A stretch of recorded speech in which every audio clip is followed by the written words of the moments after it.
former minister, and founder of Something or Other Publishing, Wade Fransson is the host of Created in the Image of God, a series that examines the role of religion in society, from messianic returns to the emotive responses transmitted through our culture. Wade fearlessly addresses reality claims from all directions, objectively exploring their compatibility with Holy Scripture. Tonight's episode, Southern Baptists and Cultural Marxism, with Chadwick Hagan. Greetings, everyone. This is your host, Wade Fransson, Created in the Image of God. We have an amazing guest lined up for you tonight, Chadwick Hagan. He is a financier and author. He has recently published an article in the Epoch Times on the Southern Baptists' struggle in the face of cultural Marxism. There's a whole host of topics that Chad and I have been discussing in our last couple of conversations, and we'll try to pack a lot of them in tonight. We also have an incredibly special giveaway tonight for our audience members, so be sure to be commenting in the chat and bringing in your friends as well. So let's welcome Chad into the studio. Hey there, Chad. Hey, thanks for having me. So where are you checking in from tonight? I'm just outside Atlanta in Roswell. Roswell, but it's a different Roswell than the famous Roswell of Area 51 fame. Yeah, some people don't know that, and that upsets some people, right? I have a British business partner who was excited that he would have a location where Area 51 was, but I had to let him know that's New Mexico, quite different than Roswell, Georgia. So yeah, no aliens here. I like to joke because I'm actually in Brooklyn, township of Oregon in Wisconsin, right? And so you got the east and west coast. I call it the Bermuda Triangle of Wisconsin, right? Yeah, that's pretty confusing. Yeah, exactly. So anyway, Chad, have you always lived in Atlanta? Yeah, so my dad's family is from Atlanta, and they've been here for some time. So I was born in Atlanta, and I've lived here my whole life apart from, Boston and London. I've spent some time out in the Northern Rockies as well, but been in Atlanta the whole time. Well, as our guests know, we like to explore your own origin story. The title of the show, Created in the Image of God. But then our unique circumstances shape us wherever we are planted in this world, both in terms of where we germinated, right? Who our parents are, where they come from, and then that environment in those early few formative years. I have a strong belief that they really shape us and make us who we are. So tell us a little bit about the pre-adolescent, pre-coming of age Chad. Where do your parents come from, and what kind of environment did you grow up in? Yeah. So my dad's family is from this area, from Atlanta and Florida. My mom's family was from New York City metro area. But like I said, I grew up here, and my father was an entrepreneur. My father is an entrepreneur and philanthropist. My mother was a philanthropist, and she's what they call a master gardener. She's also a naturalist. What's a master gardener? Master gardener just means you know a lot about plants and shrubs. Not necessarily like a landscape designer, but actually not at all like a landscape designer, but you would bring a master gardener in if you had a landscape designer to design the type of plants that you might plant in your garden. And my mother focuses on native species. So at my house, we try and use native species. I have some Japanese laurels and other things, but for the most part, I'm putting some azaleas in this new pathway that we had to our front, and they'll be native azaleas. So a lot of plants, especially ornamental plants and landscaping, are non-native species. Interesting. So we will show an ad here in a little bit for the Royal Falcon Foundation. Oh, cool. And it's sponsorship of something that we've originated here called the Hillcrest Orchard Camp Program, Experiential Leadership. And agriculture and companion gardening is a key component of that. We believe, so in the camp program, it's no more than 10% talk, right? And it's 90% experience. And part of that experience is getting your hands in the dirt. And we teach them about companion planting, which is the plant species that naturally help each other, protect each other through the root systems, sometimes attracting predators to themselves to help other plants not suffer from those predators. So there's certain beautiful flower type plants that you can plant, and the Japanese beetles or whatever will go after them instead of the fruit bearing plant that you want to eat. Mhm. Things like that. Anyway, so yeah, it's really it's really important to be grounded, right, in reality. And Yeah, for um, sure. we'll get into that in a number of ways. So was there any sort of cultural how did that cultural mix with your father being perhaps, let's say, a Southern gentleman and your mom being from New York, and then this New York woman living in Atlanta? Was there ever any tension about that? Ever any dissatisfaction among your parents about each one maybe not getting what they wanted, or was it completely harmonious and happy? Well, I think my mom being from New York Metro, she did live in Chicago and then Los Angeles and then Florida. So by the time she got married, she had somewhat of a Southern identity, but she wasn't necessarily as solely focused on the cultural identity I think that my dad had, being from here, with both sides of the family from here, like kind of only eating Southern food, stuff like that. So it wasn't necessarily friction. It was just, they were just different outlooks. And I'm really fortunate that I had my mother, at least in my opinion, from other parts of the US, and her father was an international businessman. And so that was really influential to me, because Atlanta's a really great place. But obviously, when you're from the deep South and you never really leave the deep South, a lot of times you just Right. end up staying in the deep South. And so I do like living in Atlanta, but I spend a lot of time in other places, and also have a base in London. And I really attribute that to my mother's side of the family. My dad also, as an entrepreneur, worked over in London and things of that nature. So he wasn't necessarily completely stuck here, but I think having that New York kind of more like a national perspective on the U.S. was just really influential to me. So I'm getting a feeling for kind of an enriching childhood in which you were exposed to more things than you might otherwise have been if that union had not taken place. Yeah, for So sure. so how did that then play out in your coming of age years? What then were, perhaps you can share an anecdote or two that gave you direction in life as you entered your teen years? What would you like to share in a couple of minutes about your coming of age? I don't know. I played tennis and read a lot of books. I liked the outdoors. So I kind of the tail end of high school, I finished it in the Rockies. Was really out in the wild for a while, and really enjoyed that. I'm glad I got that out of my system, because then when I was college age, I wanted to get away from the West, just because I found it to be really remote, and I kind of focused in Boston and London, which are still really influential to me. I don't make it to Boston a lot nowadays, but still I'm in London frequently. And so then, where did you then go to get your education? So I went to Harvard, and then I went to London School of Economics and University of London. And did you start out in economics at Harvard, or was that something that developed? I wanted to be pre-med, and then I realized I couldn't sidestep organic chemistry. I had an advisor tell me if I was trying to sidestep organic chemistry, maybe I didn't really want to be a doctor. Um, so I just had to come to grips with that. Quite glad I didn't do that, of course. Yeah, that would have been an interesting field to be in the last few years. Yeah, that would have been really interesting.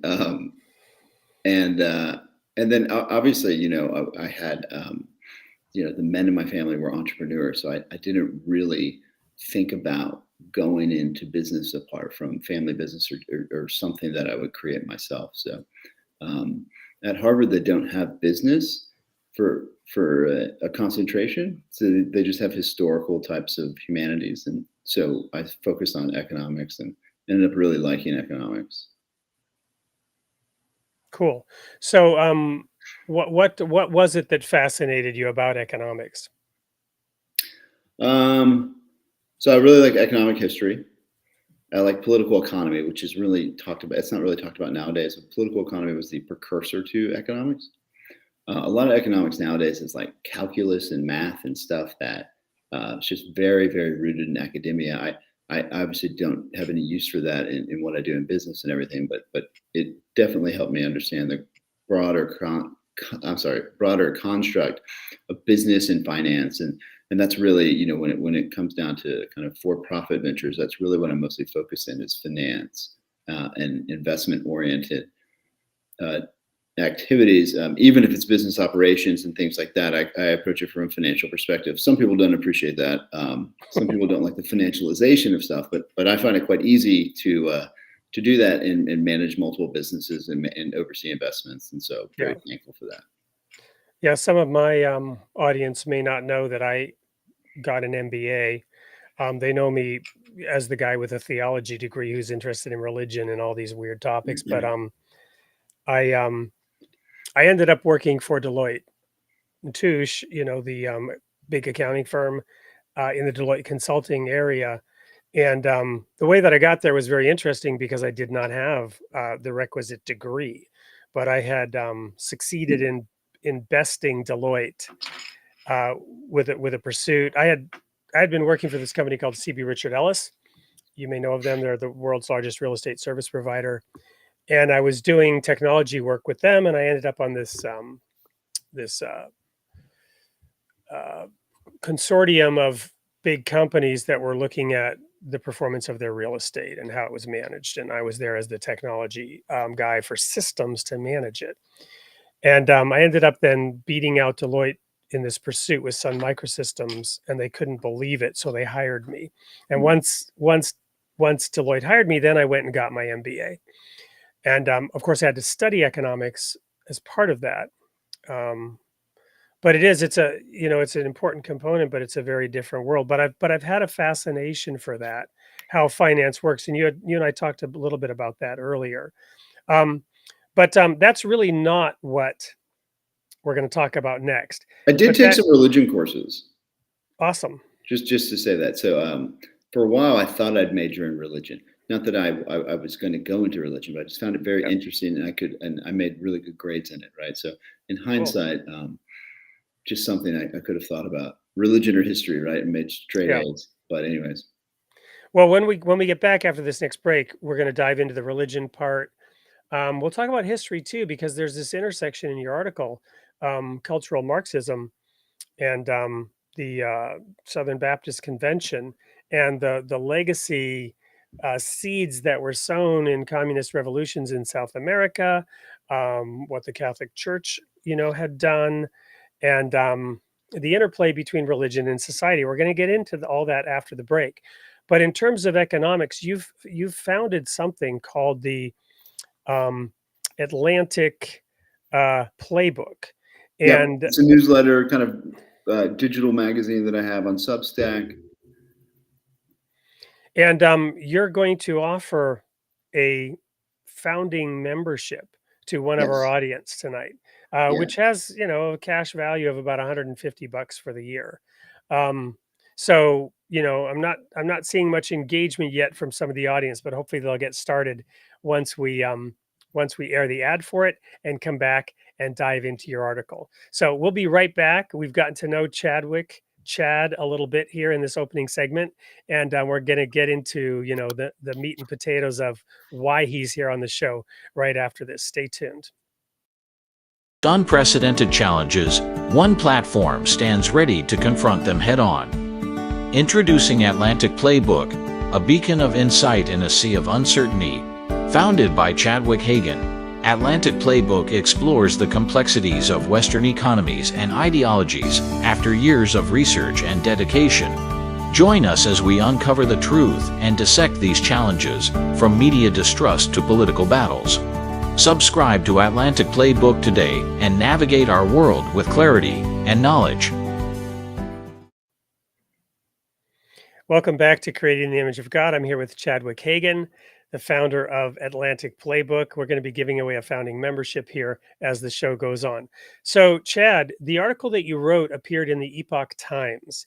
What does the Atlantic Playbook have in common with, and how does it differ from the Epoch Times?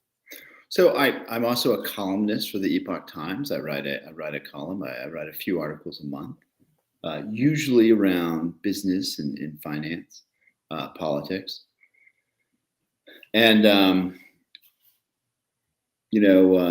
recently I've been focusing more so on critiques of, or I guess, anti-Western sentiments of things that are attacking.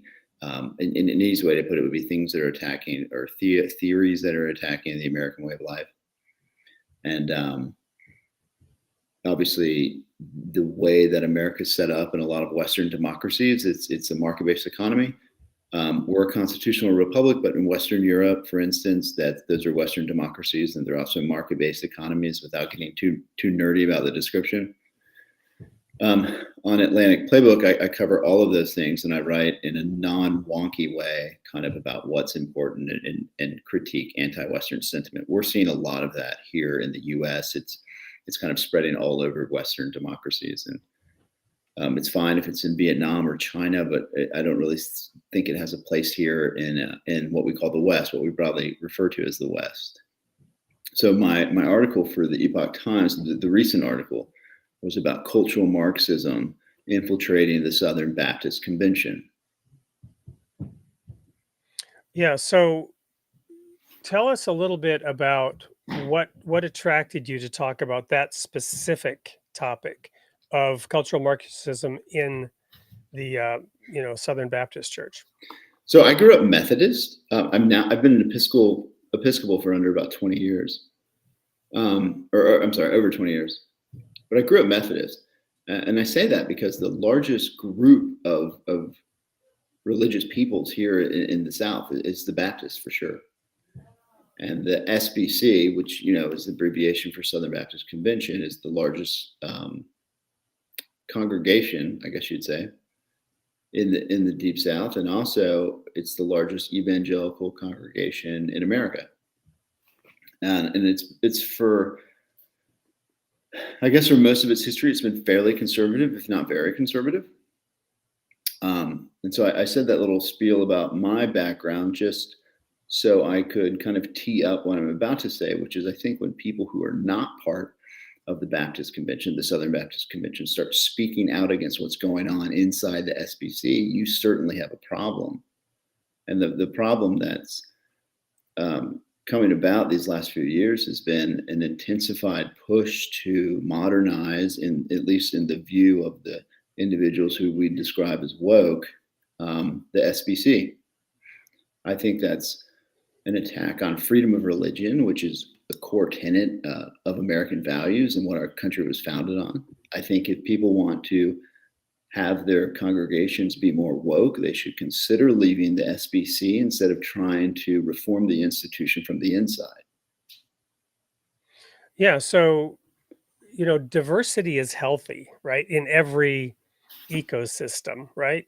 So part of the issue that you're describing is the effort to drive conformity in the name of diversity, right? Typically it's done in the name of diversity, but it's actually a drive towards conformity. And then they sometimes emphasize diversity on things that are frankly inconsequential, right? The color of one's skin is inconsequential. It shouldn't matter at all. That's not really diversity, right? It's the least of all the distinctions that we might have. And that's actually a quote from the Baha'i writings. I think I'm a Baha'i. I think I shared that. And color is the least of the distinctions, right? But yet it's a focal point, and diversity of thought, diversity of perspective. These things are not valued, and they are targeted in the name of diversity, which I find fascinating to see how that works, and the cognitive dissonance of certain segments of society that can't see how completely incongruous that is. You follow me? Mhm. So there have been other church denominations and organizations. I've read about some of them where they've actually been infiltrated by people who had the intent of using these topics to sort of destroy the doctrines of the church. And once these ideas got in and began infecting people under the guise of good religious values, right? And I think in a conversation you and I had, we talked about some of that where, um, people want to be tolerant and forgiving and understanding, and express love and all of those good virtues. And these can then be exploited to introduce uh, changes in doctrines away from the core teachings that they have from Holy Scripture. So is that some of what's going on here with the with Marxism infiltrating the Southern Baptist Convention? Yeah, to a degree.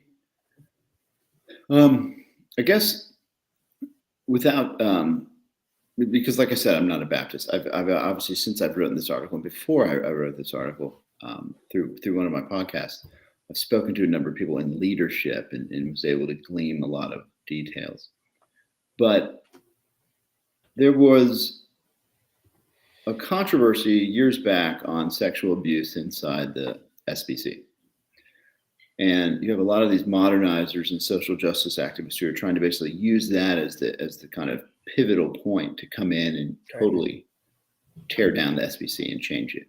Now, sexual abuse obviously is an unfortunate reality that happens in life, but it's happened in so many institutions. You can't really point at one institution and say, we've got to tear that down. Right. I mean, inside religion, right? It's happened inside in various sects of Muslims. It's happened in the Catholic Church.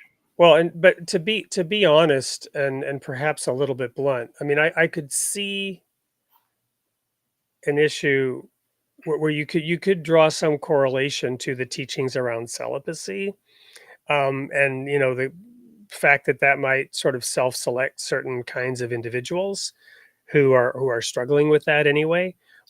But that's not a part of the SBC, right? The SBC, I would assume, I don't know that much about it either, but or don't they believe in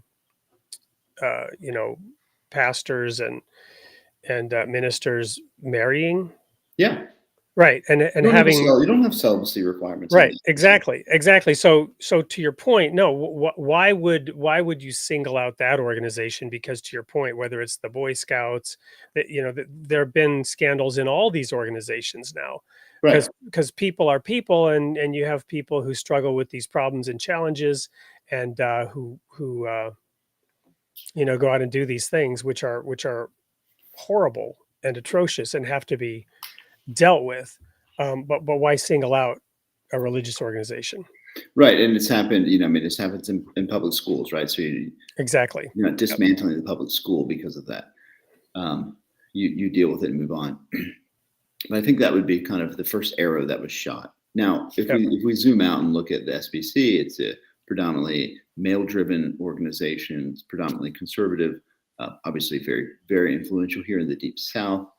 So while there might be some well-meaning activists and operators who want to see modernization in the SBC, you also have a lot of individuals who maybe they do realize, or maybe they don't realize, that they're really caught up in elements of cultural Marxism. They want to force DEI. They want to force kind of, having female priests, which is not something that I am for or against, right? I mean, there's female priests at Methodist churches that I've been to, and there's definitely female priests inside the Episcopal. Right, but there happen to be doctrines that prevent it in the Southern Baptist Church. Exactly. Right. And so, those doctrines are believed by people. I might share here that, again, as a former minister, I would belong to a group, a Christian sect. It wasn't a denomination because we did not accept the Trinity, but a Christian sect, a large one globally, with membership in 120 countries.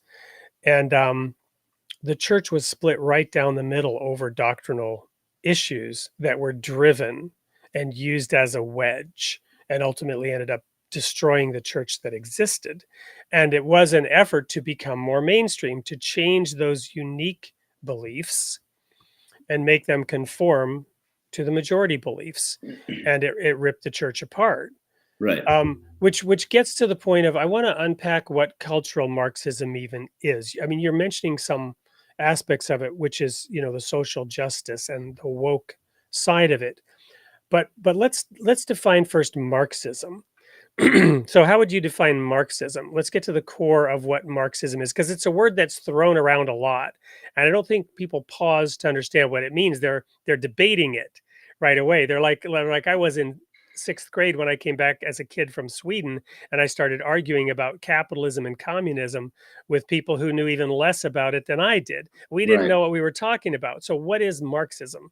Marxism really is just the religion, and let's go ahead and call what it is in this day and age. It's religion focused on the writings of Karl Marx, who was a communist and a socialist, and he wanted to see capitalism torn down, replaced by a utopian kind of form of politics. Well, and the economic theory around it is based on, if you can call it theory, right? Sure, I guess he had a hypothesis, right? If you have a hypothesis, I guess you can have a theory. But his theory was that if you took away ownership and you had some kind of centralized equality making mechanism that forced some kind of equality on people, then that utopia would emerge. But in his theories, didn't he emphasize revolution? Didn't he recognize over the course of his, pondering, that you would need to create enough dissatisfaction so that the revolution of the proletariat, they would overthrow the existing status quo, the existing structure, the existing government. And so at its core, Marxism has this seditious revolutionary element embedded in it. Absolutely, and it's kind of it's this constant fever of revolution and a false promise of liberation. It just goes on and on and on. It's near impossible to stamp out, and that's why guys like myself and you and many others are just writing about it, getting the word out so people can be informed and not be tricked by this. Here in the free market, you can talk about whatever you want to, and because I have that freedom, I have to respect that freedom that other people have, and that's fine.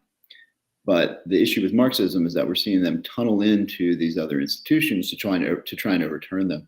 This is reminiscent of the Long March from Chairman Mao. This is well known to have occurred in academia and media, and then also, as we've seen recently, different elements of the churches in the Western world. Yeah, there was this quote earlier, which is why I brought up. And we normally wait on the audience, but there was an interesting quote here. I'm going to just show it, because I was actually reflecting on this, because I know that this person, Shoghi Effendi, who is known as the guardian of the Baha'i faith, he was the great grandson of the founder. He wrote a book called "The Promised Day Has Come." And in it, he warned of 3 false gods. Now, because the Baha'i faith is more recent, it was able to address specifically things that, could only be anticipated in vague, dim prophecies thousands of years ago, right? Prophecies that, are kind of like a movie trailer that is sensationalist, but you don't really know what the movie's about because you don't know who these characters are. You don't know the plot. It's chopped up and mixed up, in terms of the order and sequence to make it really appealing and attractive. But you don't really understand exactly what's going on. But here, communism, nationalism, and racialism, right? And it's racial discontent that is used in cultural Marxism, is it not? It is the fanning of flames of racial discontent, emphasizing racial differences. And in today's world, I see it all the time, using data and statistics filtered through color to identify differences and distinctions that then can be used in the way that I refer to my son often. he has a theme, which is that's not fair. That's not fair. And through his lens, nothing's ever fair, right? Because today my daughter, who's a sophomore, she had the school day off because the juniors were taking their SAT. So she had the day off school. Well, that's not fair, right? Well, no, it is fair, Caleb, because you're going to have that same day off when you're a sophomore, right?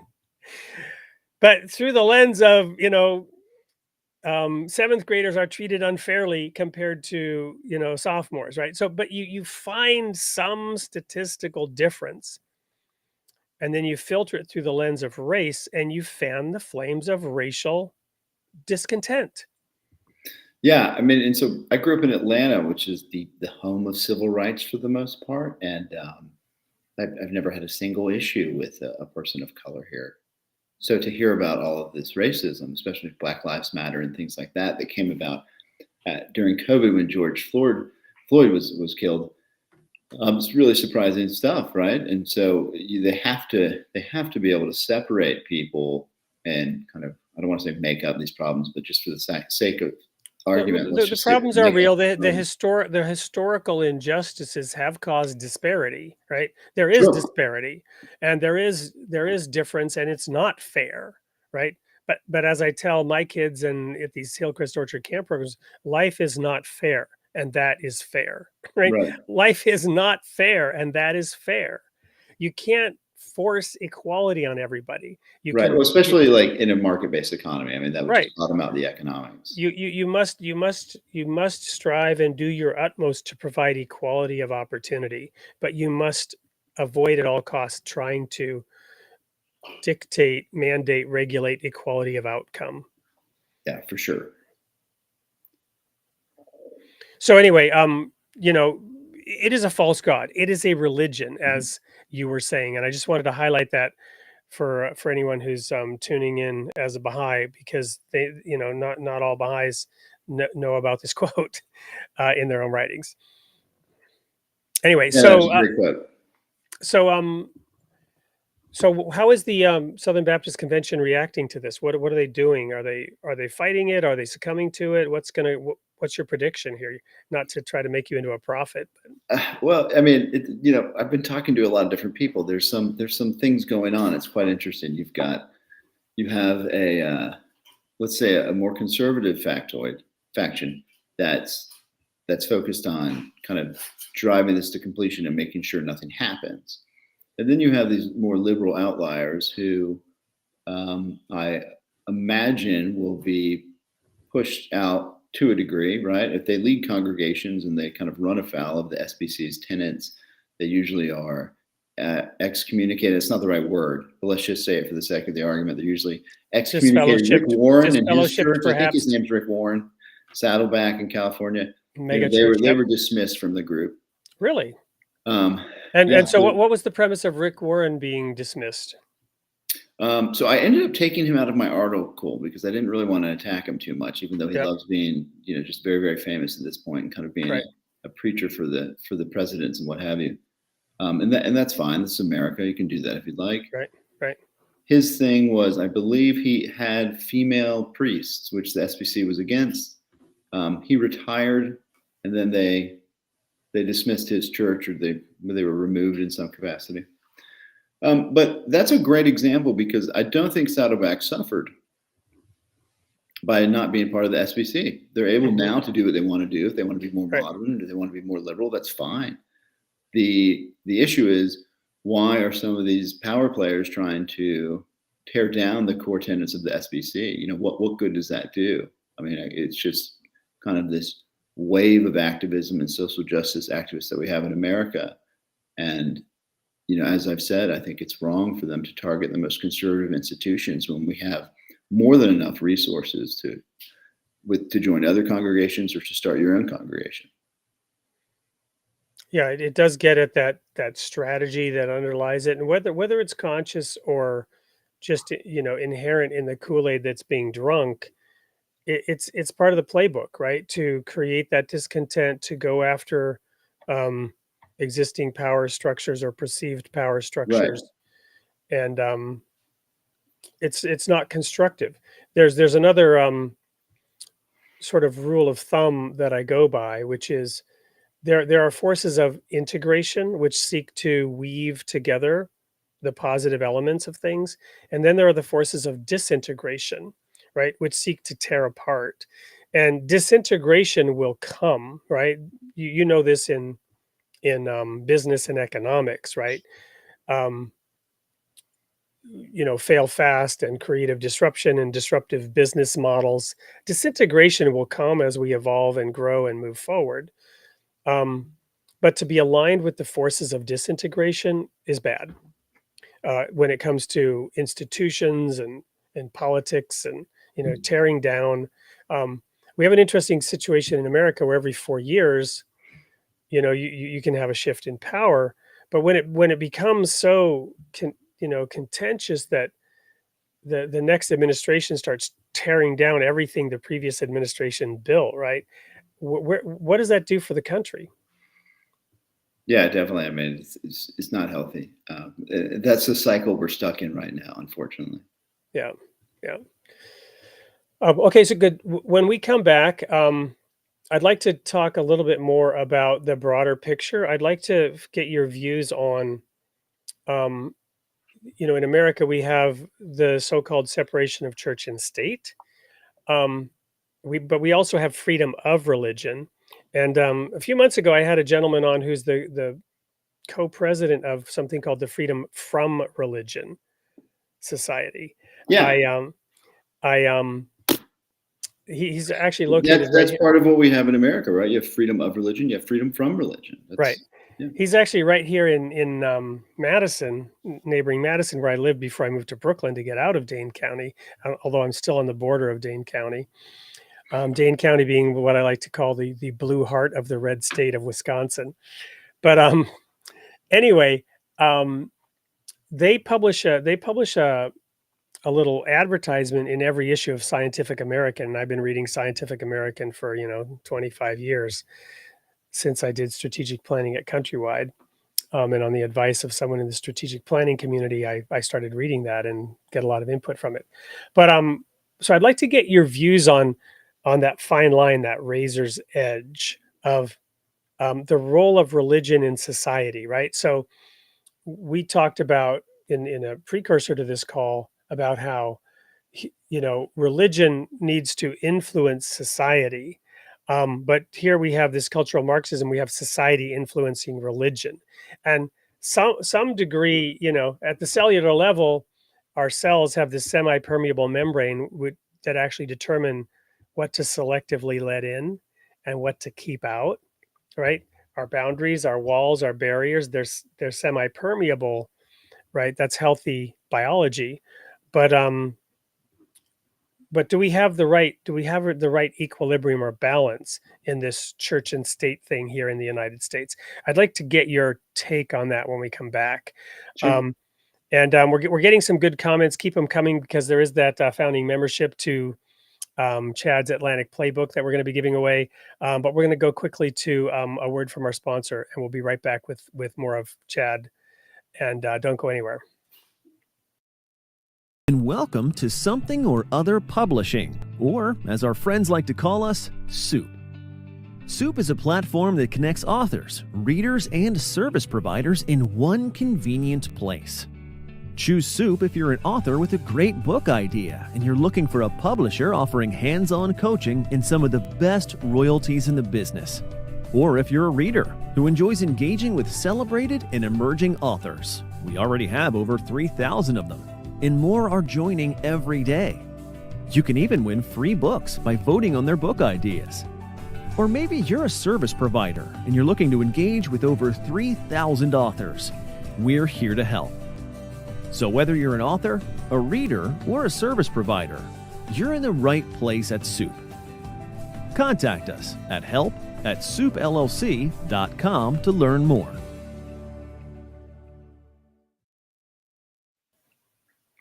Welcome back. We're here with Chad Hagan and discussing his views primed by this article on cultural Marxism and the Southern Baptist Church. So to tee off this next segment, I'd like to actually read a quote from the article. You're quoting William Wolfe or referencing William Wolfe, a former Trump official and Baptist theologian, who highlights organized progressive efforts to infiltrate and undermine conservative denominations such as the SBC. And we talked a little bit about that previously. And I had read other articles about this, and I was kind of, I guess, surprised. I shouldn't have been. Of course they're doing that. Of course they're consciously and seditiously infiltrating organizations in Right. order to tear them apart from within. He emphasizes the pivotal role Christianity plays in safeguarding America against cultural Marxism. And I want to emphasize that we are a Judeo-Christian civilization. Right. We stand on the shoulders of giants.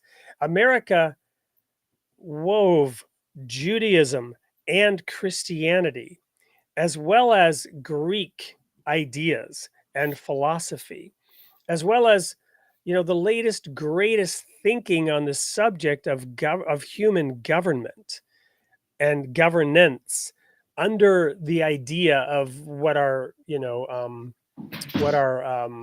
Pledge of Allegiance has: one nation under God, indivisible, right? So we got 50 states.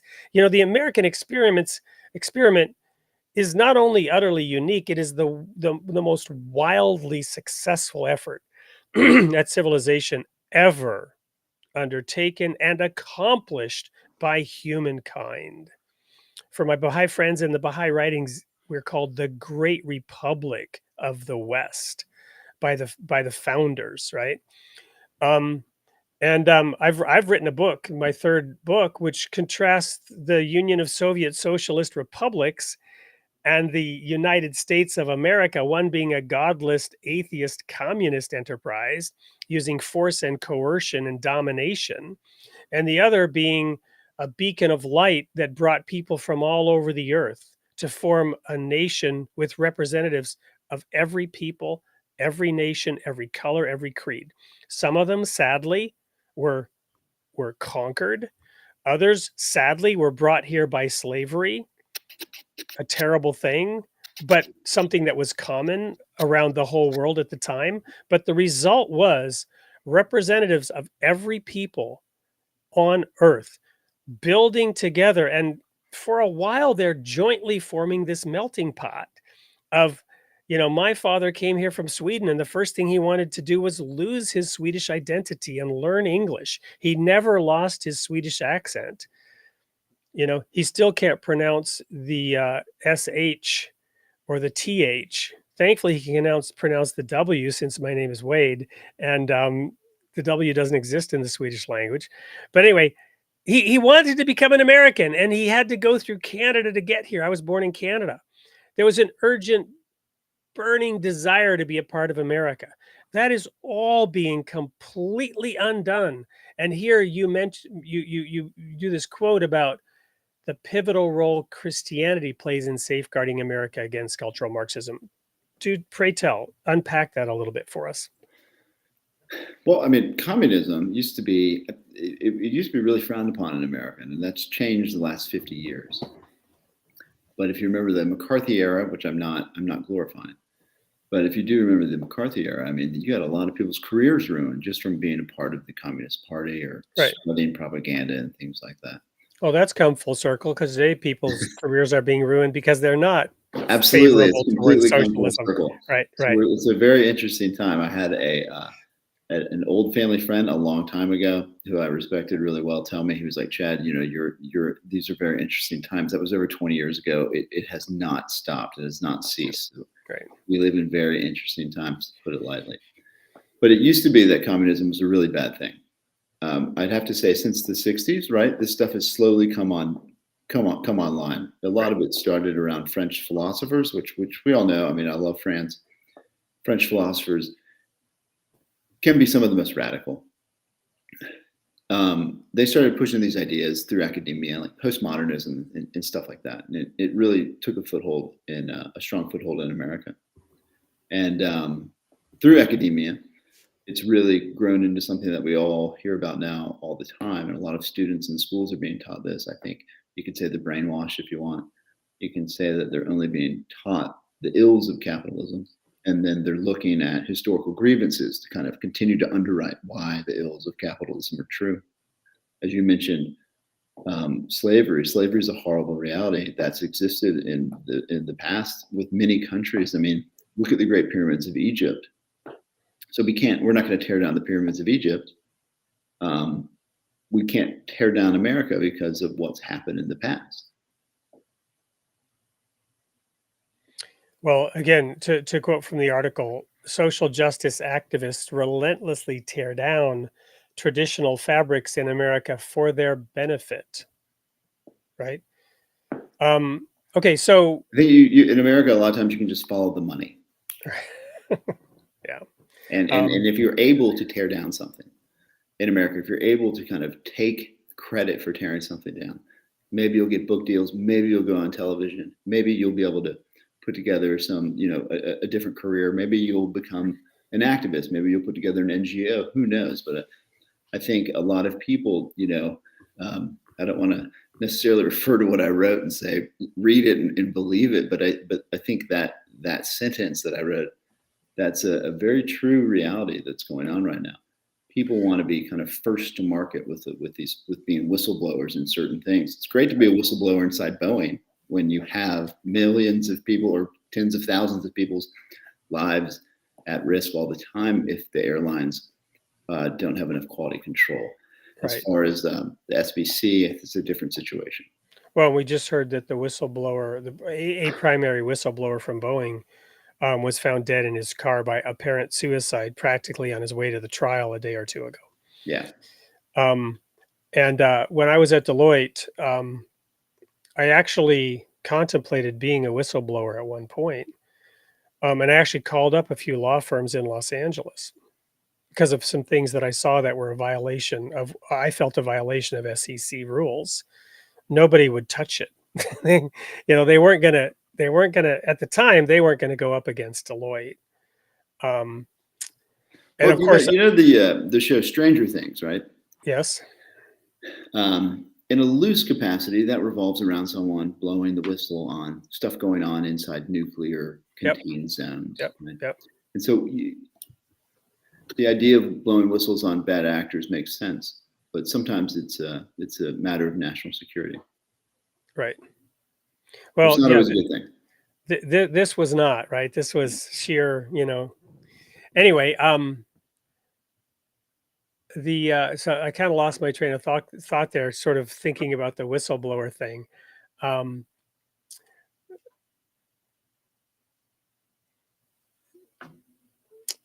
But let's get back to the role of Christianity, the role of religion in that sense, protecting us from that. And yet part of America's greatness is this idea of freedom of religion, right? Because of the excesses of the past of state churches and religious persecution. But in the absence of strong religious belief, we've had these other ideologies, these other religions take over. And they are they are religions partly because they're taken as a matter of faith, and they're not necessarily founded on facts, logic, or certainly not proof and evidence. Well, right? We have a lot of new religions that are popping up. I mean, that we've kind of seen them forever in theory, vanity and narcissism, what have you, self.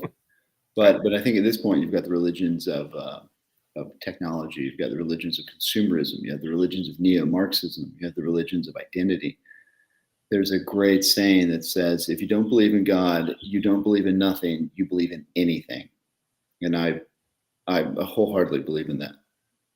Well, I do think that, and this is a hard thing and it's a subtle thing, but the belief in a higher power and the fact that ultimately we're accountable to something other than ourselves, it's a good thing. Mm-hmm. Again, it's kind of like that same utopian notion that no, why should we? We should be accountable to each other. We should be accountable to goodness. My friend Dan Sanderson, who's was co-host for a while regularly, sometimes he's back here. He likes to emphasize goodness and the Greek philosophers and that altruism that that we all hopefully strive for, right? But there's kind of like the mirror effect, right? Knowing that there's a higher power helps us to take a deeper look in the mirror, helps us to be more open to seeing some of our own hypocrisy. Catching ourselves pointing the finger at somebody and seeing that there are in fact three fingers pointing back, and thinking about that and analyzing that, coming to grips with it. Well, I And think, so, a foundational core in recovery for people who are wrapped up in substance abuse is belief in higher power. And that can really be any higher power.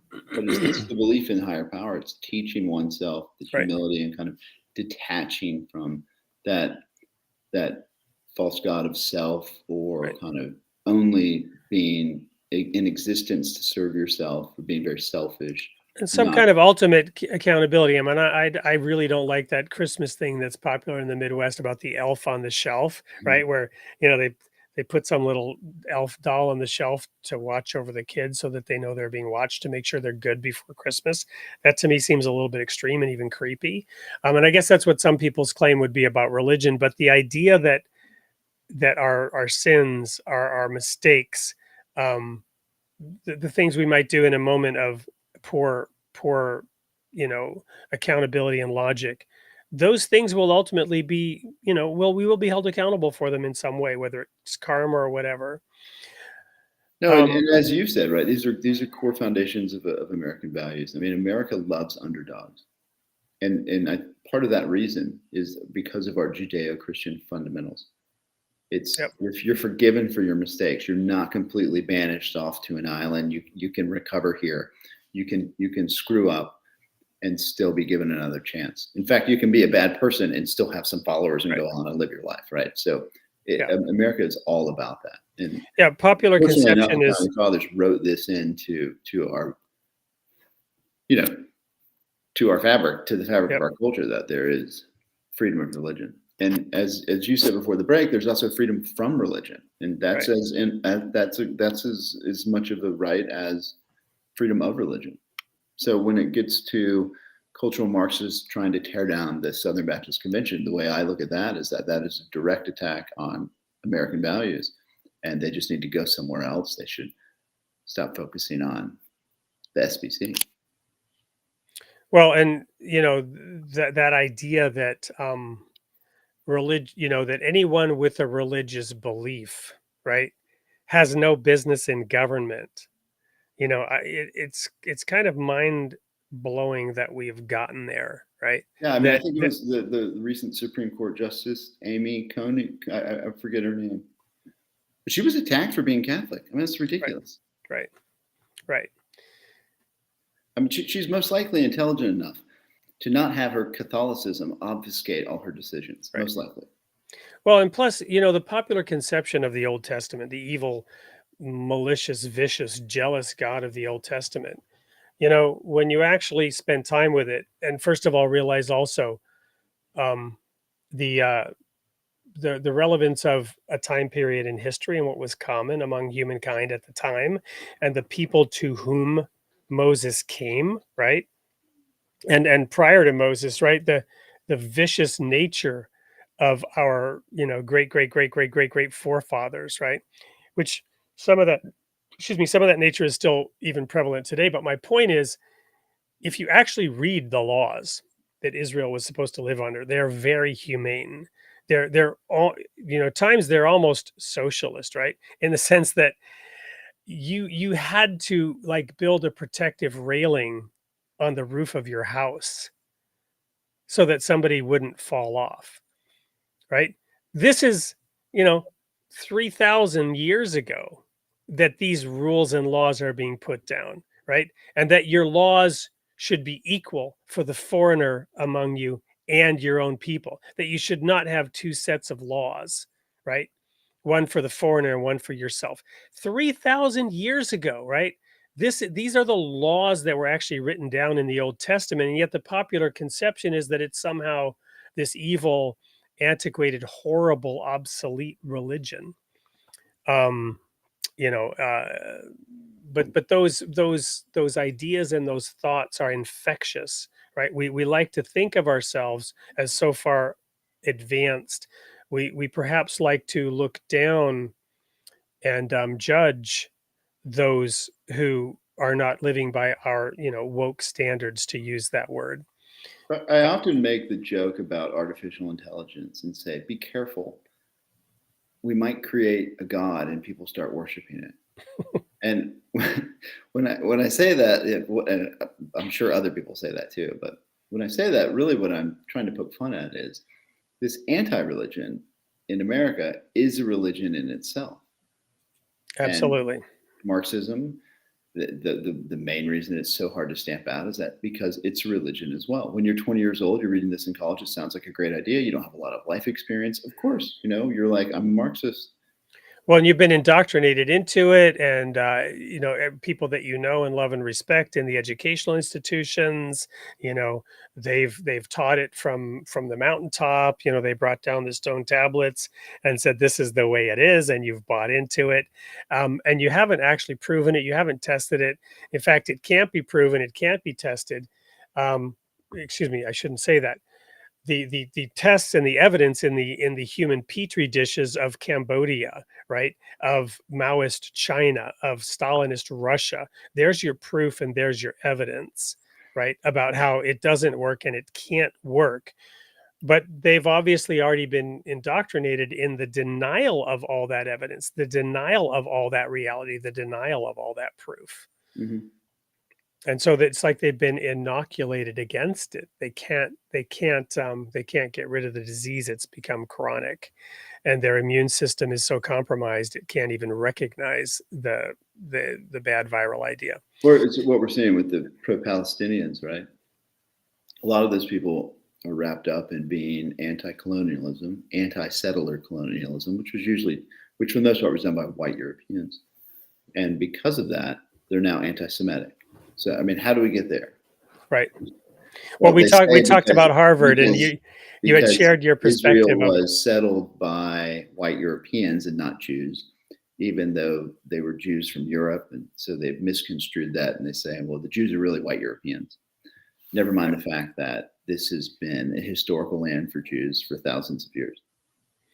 Well, you mentioned your sort of surprise that the situation at Harvard had so quickly become so anti-Semitic when you and I believe your father also went there, and you had said it wasn't that way when you were there. So Bill Ackman said it best recently, is that he's a very famous tycoon, hedge fund tycoon. His daughter was at Harvard, I guess around 2020, and I guess she's since graduated. She did not see the anti-Semitism then. So this is a new reality. Harvard's always been very Jewish. In fact, I know the Harvard Law School, I used to hear from some friends who were looking at law schools to go to. They didn't want to go to Harvard Law School because it was too Jewish. Well, there you have it actually then, because that infiltration, if an institution is viewed as Jewish, right? Well, you have the perfect antidote to that in this intersectionality in which they are somehow now the oppressors. And so you can now infiltrate it and you can implode it from within based on that premise. So its strength becomes a weakness. But the real hatred is directed at descendants of white Europeans, which... Well, let me share an anecdote here. I think I might have told you this. When I resigned from the ministry, I first went into teaching. I taught 4th and 5th grade out in California in 96 and 97, I believe it was. Might have been 97, 98. And the 4th grade social studies curriculum that I had to teach was chapter after chapter after chapter of how white men oppressed every imaginable other identity. It started with the fact that, we were at war with South America, in those early years. We were, of course, the Native Americans, and then we exploited the Chinese to build our railroads, and then women didn't have the vote. There was, of course, slavery that then came in. And then the chapter on World War II focused exclusively on how Americans had concentration camps in which they placed the Japanese. So the whole narrative around World War II is completely distorted with this ongoing narrative about how basically white men are evil. They have oppressed and exploited every other kind of identity. And this was being taught to fourth graders who were, of course, accepting it all uncritically. And this was in 1998. So those kids were 10 years old. And that's now, 26 years ago. 36 years? How time flies. 30 years. It was 30 years ago. So they're 40 now, and they've had kids that have gone through the same system. So you have multiple generations who are being taught this in fourth grade. Now, when I was in fourth grade, I was in Sweden, which at the time was the humanitarian superpower. I'm very proud of it, to the humanitarian superpower. But in fourth grade in Sweden, I can tell you that what we studied was not how horrible the Swedes were, but rather how glorious Sweden had been and how they had conquered all of Europe and been all the way down to Lake Constance and the border of Switzerland and taken over half of Poland.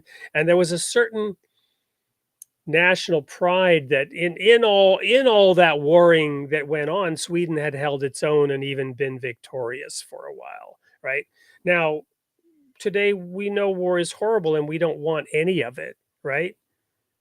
But back in the day, they taught their kids still that they were able to hold their own against the onslaughts of people who had sometimes, were the oppressors trying to attack Sweden, and sometimes Sweden was the oppressor attacking other people when they got. One thing I will say on war, right, and I'm not a military historian, but we're selective on who we want the war to be against, right? Obviously, if there was a war against white Europeans, there'd be a lot of people accepting of that right now.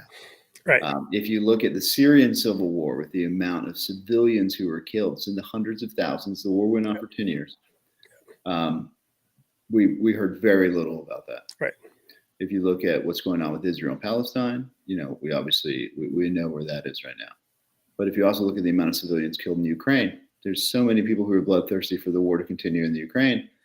Never hear about the civilians who were killed by Ukraine. So well, people realize that caveat, because it is a selective, a selective situation.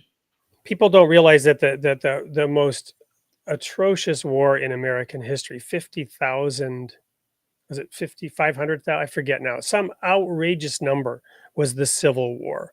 Right. The Civil War, which was largely fought to abolish slavery, was the most devastating war America has ever been involved in by far. So we're going to cut to one last break real quick, and then we're going to come back and look at a couple of comments and give away that founding membership. We're going just a couple of minutes late, but I've got to play this one last ad, and then we'll be right back. Welcome to the Royal Falcon Foundation. Our curriculum and activities inspire and train adolescents through hands-on experiences, fostering growth and empowerment.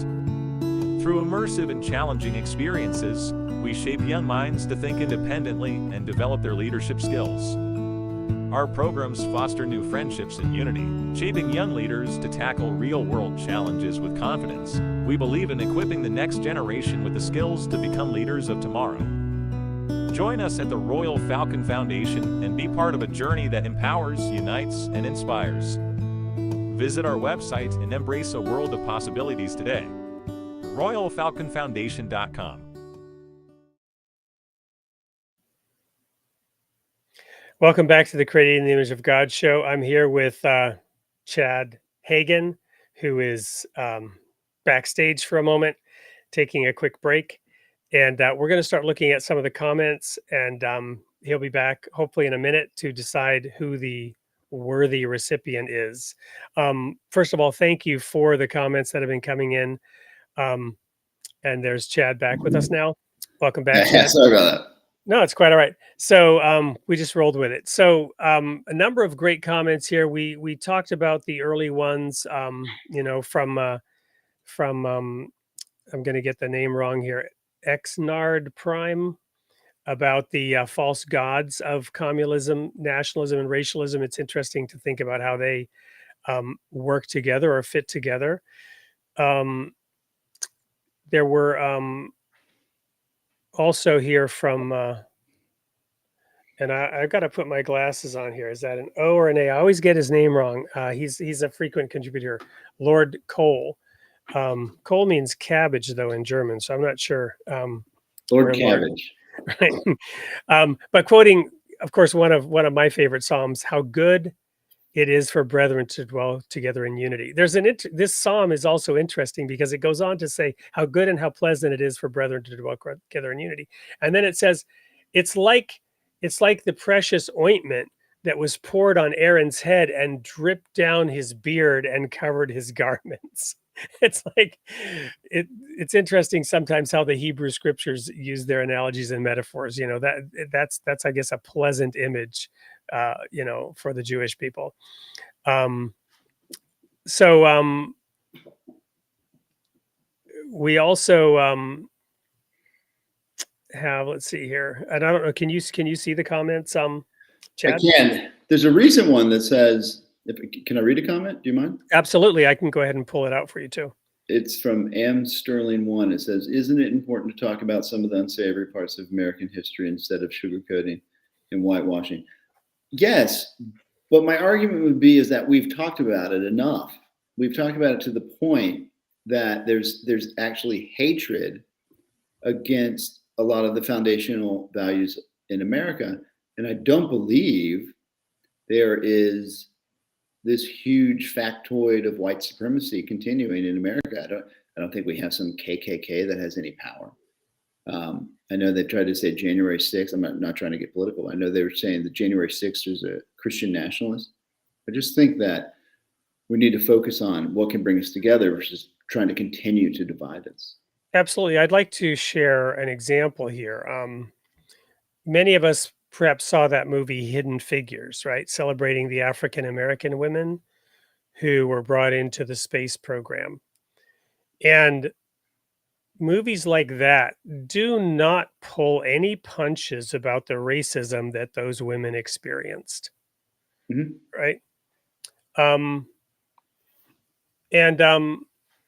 There are some really ugly scenes in that movie, but the movie celebrates their contribution. Right. And celebrates that despite the racism, they were given a chance to participate in the greatest endeavor in human history. Again, in my book, I talk about the space race between the Union of Soviet Socialist Republics and the United States of America, and I make a parallel to the Tower of Babel, in which they were all one. They had one language, one purpose, and they were trying to build a tower to heaven. And God said no and confused their languages, scattering them about the earth. And I've said that's like the potsherd being broken and the pieces being scattered around the planet.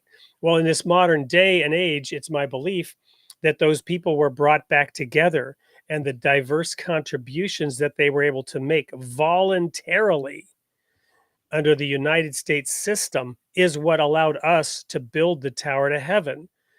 The first verses of Genesis say that the greater and lesser lights are placed in heaven to rule the night and the day. And the fact that we were able to put a man on the moon, although that's disputed as well, but the fact that we were able to put a man on the moon. Actually, listened to a podcast that refutes that the other day. It was the first time I'd ever listened to that. And I have a friend that, not to go off on a tangent, I've had a friend who used to tell me this like 20 years ago. And I called him up and I was like, you've always said that the moon landing was fake. I've always said really mean things to you because you said that. Because I grew up during summers in Naville where I would see the space launches, right? So it just never occurred to me that this was fake, or some people thought it was fake. But right. Yeah, I just had to say that because yes, that is refuted by some people. Exactly. But in my opinion, literally, the governor was taken off humankind, and the American nation, that great republic of the West, was destined to bring peoples of all nations and creeds and colors and perspectives together to work together to build the tower. Velcro was created then, right? Yes, exactly. Well, I mean, that's just, I guess, I don't know when Velcro was created. What would we do without it? During that space race, right? And so Right. without a doubt, it's incredibly influential to a lot of people. So, but and that movie, their background, it doesn't matter their sexual orientation, it doesn't matter their religion. All of these, different types of humanity, they're all really inspired by space race and humanity coming together. And that's why it's so important for us to focus on, exactly, being strong as a nation versus dividing ourselves. But that movie, when you watch a movie like that, and there are many of them like that, your heart goes out. You begin to feel empathy for the people who have suffered under racism and bigotry and disadvantage, as all Mhm. peoples have throughout history. All peoples Right. have suffered this throughout history. I mean, go read, Little House on the Prairie to understand what it was like for those early American settlers, right? Or, Um, Italians and, I mean, in the early 19th century, I mean, there's been a tremendous amount of racism right, throughout. exactly. I mean, remember the Polish jokes we used to tell in high school? Yeah, I There's mean, for sure. That your was like mic off the hinges nonstop Polish your jokes. I mean, your we're old microaggressions, people. right? And you weren't telling racial jokes, you were telling Polish jokes, right? Nobody was telling racial jokes because those were even then not, even in my childhood, that was not accepted. Now, it might have been different in some parts of the South in Atlanta. I'm sure, you know, we evolve slightly differently, as we advance and change. There were, whatever. But the point is, you can be positive about our common destiny, our common potential, and what we have in common, and how we are all working together to solve these problems. And in that context, a movie like that, that brings out the brutal ugliness as well, provides that balance between, yes, you're absolutely right. It is important to talk about some of the unsavory parts of American history. But to your Yeah, point, it is. Chadwick, I think today it's like constant 24/7. And again, Exactly. And it's a you know, little one-sided sometimes, right? well, So, not only that. So first of all, we have Swedish background, right? So guess what? We had no part ever in African American slavery or in black slavery. I mean, the Vikings might have enslaved some other people, but it wasn't people from Africa. Okay.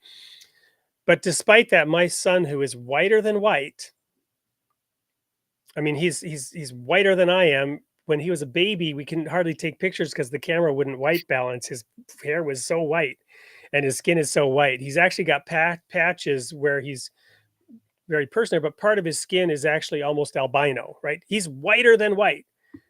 And yet he is told in school that, he is a racist. And he's told by some in our faith community that he is a racist by virtue of being white. yeah. And that it's in his DNA because because his forefathers, had slavery. Well, how so that leaps over from other white people because it's not in our background. Nobody in our background had anything to do with it because we come from Sweden, which didn't have it. So this is the kind of racism that is happening in reverse. And so you can't just keep emphasizing those injustices of the past. That is not the way forward, Yeah, I totally agree. especially when they weren't even perpetrated by, this generation or the previous generation, or in some cases, the one before that and the one before that. So anyway, that's what I would say, Angela. But I mean, A.M. Sterling. But thank you for making that comment. I think it's important to raise it up.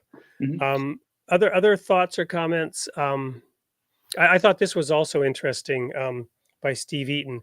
Self-oriented people recoil at any law or whatever they see as curtailing their autonomy. So, of course, the Old Testament is anathema to some modern people. So, how do you stand on that? Are you more of a libertarian or even an anarchist, or are you more? What is the role of regulation in society? I mean, you and I actually talked about free markets in the sense that without some regulation, you don't have a market at all. Yeah, for sure. I mean, I think the American system is a pretty good system. A lot of checks and balances. A lot of checks and balances. I don't think we need more regulation. Yeah. I'm part of a group called Fair Tax, which we're trying to I'm on the board. We're trying to focus, or we're trying to move towards a consumption tax instead of an individual income tax. Maybe focus on taxing corporations more or at all. But no, I mean, I believe that we have the regulation that we have in place. Less regulation is usually better. I don't like a lot of government, but I wouldn't fall into the category of an anarchist at all, and I don't really fall into the category of a libertarian anymore. I'm probably more along the lines of a moderate conservative nowadays. I used to always be a centrist. I don't really think centrist works too well in America right now. Yeah, when they keep moving the ditch closer to you or further away, it's hard to be a centrist. Anyway, we're kind of going late. There's so many things I could continue to talk about, but I want to be conscious also you're an hour ahead. So any of these comments jumping out at you as the person you'd like to grant that membership to? Do I grant or do you choose? I mean, there's a number of good comments. It's you get to choose. I mean, Lord Cole seems pretty great. Well, you know what? He has won a couple of books in the past that he graciously said, don't bother sending them to me because I'm in Canada. Oh, wow. So he, but I'm assuming that it doesn't matter that he's in Canada for No, your just purposes. email, right? It's an email. Well, there you go. So Lord Cole, Globally. congratulations. But see, you're in Canada, but that's a good thing today. So, exactly. No, you are the winner today, Lord Cole. And so send an email to, and by the way, we did tell him, look, I think he won 2 books. We said, well, now that you've won 2, we'll ship both of them to him. And he said, no, send them to somebody else. So here's the email for you to email and get to us, and we'll make sure you get that. So any parting words, Chad, to our audience and for posterity on all these topics we've been talking about today? No, I mean, I appreciate you having me on, and I've enjoyed reading all the comments. A lot of engagement here, so it's been really great. Awesome. Well, all that remains then is to quickly let everybody know who we're going to have next week. So next week, we are having a returning guest. This is Imam Makai Abdus Salam, who is going to be covering Quran for Beginners, Part 2. Last time we were here, he is the founder of the Interfaith Library. And we talked some very interesting comments about Isaac and Ishmael and the heritage and the fact that Abraham was to be the father of many nations. And those nations are extant today. And I think you're going to really enjoy the discussion that we had. We had a lot of great engagement last time. So please join us next week, same place, same time, for Imam Makai Abdus Salam. We're also going to get into the topic with him of whether or not there should be a priesthood at all. And what happened at when Jesus died on the cross and the veil in the temple was rent asunder, providing access to something that previously only the high priest had access to. So we're gonna get his take on that. So you don't want to miss that. Chad, it's been a pleasure. I hope we can have you back. Maybe dive into a little bit some of your economics background and the idea of cyclical disruptions in the marketplace and what might be done there from an economist perspective. We didn't even dive into it all. You said earlier on in the show, and this really intrigued me, that originally economists didn't study all that quantum math, but they looked at something, you called it something like political economy, or what was the term you used? Just, I mean, at this point, it's become very entrenched in math. Right. But you said when you initially started studying at Harvard, whatsoever, there's used to be something called political economy. Political economy, right? Which focus on a number of different things. David Ricardo is a good guy to read. He's probably, I mean, at this point, they're considered classical economists, right? So Adam Smith, David Ricardo, but a lot of that's the foundation of free markets and what we're dealing with now. When you get into Keynesian economics and a lot of other things, it starts kind of going off the charts with different types of maths. Yeah, awesome. Well, there you have it. Thank you again for being with us. We hope to have you back sometime in the future. And thank you for sharing so much thought-provoking material today. Thanks, Wade. Appreciate it. Great to talk. All right. See you all next week.